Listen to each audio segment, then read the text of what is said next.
কালকে ভাইফোঁটা উপলক্ষে আজকে আমি নিয়ে চলে এলাম মাটন কালা ভুনা রেসিপি। তার জন্য সবার প্রথমেই ম্যারিনেট করে নেব আদা রসুন বাটা, নুন, লঙ্কা গুঁড়ো, হলুদ গুঁড়ো, বেরেস্তা ও পেঁয়াজ ভাজার তেল দিয়ে। তারপর মাংসটা ভালো করে কষাতে থাকবো। কিছুক্ষণ পর দেখবে জল ছাড়তে শুরু করেছে। তারপর প্রেসার কুকারে 4 থেকে 5টা সিটি দিব। প্রায় 80% কিন্তু বয়েল। কালা ভুনা মশলা বানানোর জন্য এগুলো আমি শুকনো খোলায় ভেজে গুঁড়ো করে কড়াইয়ে তেল দিয়ে দেব আরো একটু কুচানো পেঁয়াজ, মাঝখান থেকে চেরা কাঁচা লঙ্কা, আদা রসুন বাটা, হলুদ গুঁড়ো, কাশ্মীরি লাল লঙ্কার কিছু একসাথে মিক্স করে নিয়ে দিয়ে দেব সেদ্ধ করে রাখা মাটন। কালা ভুনা মাটন করার জন্য স্পেশাল যে মশলাটা আমরা বানিয়েছি সেটা অ্যাড করব। অ্যাড করার পর প্রায় 20 মিনিট ধরে আমরা কিন্তু ওটা কষাতে থাকবো।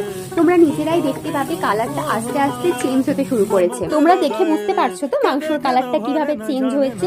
শেষে কিন্তু একটু লেবুর রস অ্যাড করতে একদম ভুলবে না। Ready mutton.